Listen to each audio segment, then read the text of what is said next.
Hello friends, আসসালামু আলাইকুম। তোমরা সবাই কেমন আছো? আলহামদুলিল্লাহ, আমিও ভালো আছি। এটা হচ্ছে আমাদের ছাদের সবজির বাগান।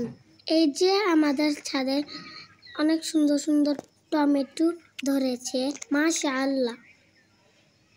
আলহামদুলিল্লাহ, আমরা অনেক টমেটো খেয়েছি। এখনো আমাদের বাগানে টমেটো এন্ড বেগুন রয়েছে। আমাদের বাগানে 2 রকমের মরিচ গাছ রয়েছে। তারপর রয়েছে লাউ গাছ, করলা গাছ, তারপর শিম গাছও আছে। ছোট্ট শিম গাছে 2টি শিম ধরেছে, মাশাআল্লাহ। এটা হচ্ছে আমাদের 2024 সালের সবজির বাগান। আল্লাহ হাফেজ, আসসালামু আলাইকুম। তোমরা সবাই ভালো